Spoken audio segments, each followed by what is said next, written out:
आप सभी गुरुमुखों को साप्रेम जय सच्चिदानंद जी। श्री सद्गुरु दीदार कर तृप्त भय दो नैन,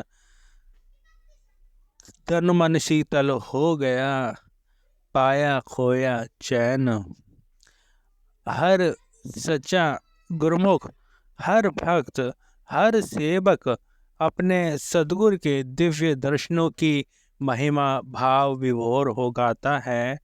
पूर्ण सद्गुरु के स्वरूप में दे देवीमान की किरणें प्रकट होती हैं, जो सूर्य के सदृश ज्योतिर्मय है तथा चंद्रमा सदृश शीतल है। उनके सार्वगृत वचन सूर्य के समान प्रकाशमय हैं, जिनके द्वारा अज्ञानता का अंधेरा दूर हो जाता है। कृपा सिंधु पूर्ण सद्गुरु के अलौकिक श्री दर्शन से साधक का हृदय प्रकाशित हो उठता है। वह प्रेम विभोर निर्मल तथा चिर आनंद व शांति से विभूषित हो जाता है। श्री दर्शनों की अलौकिक आभा में तल्लीन जिज्ञासु अद्वितीय मस्ती में झूम उठता है। उसका रोम रोम विलक्षण आनंद से पुलकित हो जाता है। वह परम सुख के समुद्र का अमृत पान करता है। प्रकाश पुंज सद्गुरु के मनोहरी दर्शन कर हृदय रोमांच से प्रफुल्लित हो जाता है। आत्मा में हर्ष की अनंत तरंगे उभरने लगती हैं। अंतःकरण में अनुपम मधुर संगीत की झंकार उत्पन्न होने लगती है। सद्गुरु की मनोहरी छवि के श्री दर्शन से बुरे संस्कार विनष्ट हो जाते हैं तथा जीव का अंतःकरण स्वच्छ, विमल व उज्ज्वल हो जाता है। आत्मा सर्वोत्तम मंजिल की ओर अग्रसर होने लगती है। दयानिधि भक्त वत्सल श्री सद्गुरुदेव जी के श्री दर्शन की अगम अपार महिमा का वर्णन शब्दों में बयान करना असंभव है। इसे केवल आत्मा ही अनुभव कर सकती है। वेदों तथा शास्त्रों ने पूर्ण श्री सद्गुरुदेव जी के दिव्य श्री दर्शन की महिमा का गायन नेति नेति कह सुनाया है। श्री दर्शन से उपलब्ध आनंद अर्थनीय तथा अनंत है। जैसे मीन सागर से मिलकर झूमती है, जैसे कमल का फूल सूर्य की किरणें पाकर खिल उठता है, जैसे चातरिक स्वाति बूंद पीकर परित तृप्त हो जाता है, जैसे चकोर चंद्रमा को देखकर प्रफुल्लित हो जाता है, जैसे कोई दीन भाग्यवश परसमणि को पाकर हर्षित हो जाता है, वैसे ही साधक का प्रेमी हृदय अपने इष्ट देव श्री सद्गुरु जी के श्री दर्शन कर ब्रह्मानंद में तल्लीन हो जाता है। भक्त वत्सल श्री सद्गुरुदेव जी के श्री दर्शन प्रेमी जिज्ञासु के जीवन का आधार है। साईं सुल्तान बाहू जी अपने मुर्शिद कामिल श्री दर्शन की तलब को इस प्रकार प्रकट करते हैं कि मेरे तन के एक एक रोम में नेत्र होते, जिनसे मैं अपने सद्गुरु अपने मुर्शिद कामिल के दर्शन का अमृत पान करता। अर्थात सद्गुरु के श्री दर्शन की प्यास इतनी प्रागण होती है कि ये केवल दो नैनों से बुझ नहीं पाती। सेवक चाहता है कि उसके रोम रोम में उसके इष्ट देव समा जाएं। श्री दर्शन से बिलग होकर सेवक निष्प्राण हो जाता है। समस्त धन संप्रदाय खुशियाँ व सुख नैनाभिराम सद्गुरु के श्री दर्शन से ही हैं। इसलिए सेवक सदैव श्री दर्शन सत्संगति व सेवा को ही याचना करता है, सर्वदा उनके आशीष का ही तलबगार रहता है। जितना भी तूफान या बरसात क्यों ना हो, प्रेमी सेवक अपने सद्गुरु के दर्शन हेतु अवश्य जाता है। चाहे गहरा समुद्र क्यों ना लागना पड़े, प्रेमी अवश्य अपने सद्गुरु के दर्शनों के लिए जाता है।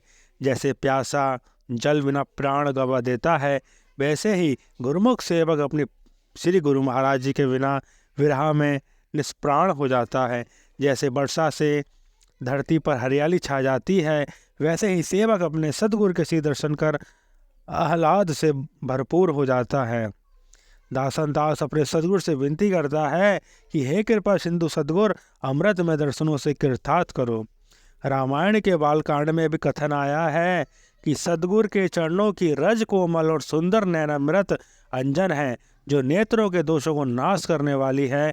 उस अंजन से विवेक रूपी नेत्रों को निर्मल कर सेवक भाव बंधन से छुटकारा प्राप्त करता है। सद्गुरु के चरणों की रज भक्त के मन रूपी दर्पण की मैल को दूर करने वाली है तथा गुणों के समूह को वश में करने वाली है। सद्गुरु के चरण नखों की ज्योति मणियों के समान है, जिसके स्मरण करते ही हृदय में दिव्य दृष्टि उत्पन्न हो जाती है। वह प्रकाश अज्ञान रूपी अंधकार का नाश करने वाला है। वह जिसके हृदय में आ जाता है उसके बड़े भाग्य हैं। जो कोई भी सद्गुरु के दिव्य दर्शन करता है वह विशुद्ध, निर्मल व उज्ज्वल हो जाता है। रामायण के सुंदरकांड में भी कथन आता है, लंका नरेश रावण के भाई विभीषण लंका छोड़कर भगवान श्री राम की शरण ग्रहण करने आते हैं। वानरों के प्रधान सुग्रीव संशयवश भगवान राम से विनय करते हैं, हे रघुनाथ जी सुनिए, रावण का भाई मिलने आ रहा है। हे महाराज, राक्षसों की माया जानी नहीं जाती, ये छली न जाने किस कारण आया है। तो फिर भगवान श्री राम उत्तर देते हैं, हे मित्र, तूने नीति तो अच्छी विचारी, परंतु मेरा प्रण तो है शरणागत के भय को हर लेना। शीघ्र ही विभीषण श्री राम जी के सम्मुख आ पहुँचे।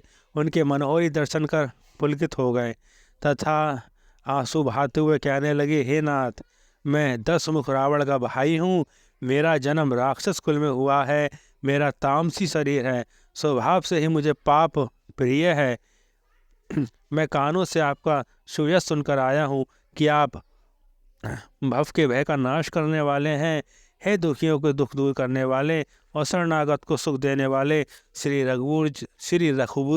रघुवीर जी, मेरी रक्षा कीजिए। श्री प्रभु जी ने अति दयालु से अपनी विशाल भुजाओं से विभीषण को अपने हृदय से लगा लिया और फरमाया, हे सखा सुनो, मैं तुम्हें अपना स्वभाव कहता हूँ। कोई मनुष्य संपूर्ण जड़ चेतन जगत का द्रोही हो, यदि वह भी भयभीत होकर मेरी शरण में आ जाए, मद मोह तथा नाना प्रकार के छल कपट त्याग दे, तो मैं उसे बहुत शीघ्र साधु के समान कर देता हूँ। भगवान श्री राम ने स्वयं अपने मुख से श्री दर्शनों के प्रभाव को दर्शा दिया। संत पलटूदास जी भी संत महापुरुषों के श्री दर्शन की महिमा का गायन इस प्रकार करते हैं। श्री सद्गुरु का देदीपान मनोहर तेजमय दर्शन परम सुख देने वाला है। सेवक आनंद व मस्ती के सागर में डूब जाता है। प्रकाश पुंज सद्गुरु के श्री दर्शनों की महिमा अवर्णीय है तथा अकथनीय है। जिज्ञासु उनकी सुख प्रद छत्र छाया में आनंद ही आनंद का आभास करता है। इस मस्ती में विभोर प्रेमी सेवक अपने प्रेरितम इष्टदेव सद्गुरु से आंतरिक एकाग्रकरण कर लेता है। उपरोक्त लिखे 5 नियम सद्गुरु की बख्शी अमूल्य दात है। श्री आरती पूजा, निष्काम सेवा, सत्संग, भजन, अभ्यास व श्री दर्शन आत्म कल्याण हेतु श्री सद्गुरु द्वारा ये नियम निर्धारित किए गए हैं तथा जिनका अनुसरण हर प्रेमी भक्त के लिए अनिवार्य है। ये 5 नियम व साधन हर प्रेमी भक्त के लिए अनिवार्य हैं, जिन पर अक्षरश अमल करने से भक्त तथा भगवान आत्मा से परमात्मा का मिलन संभव है।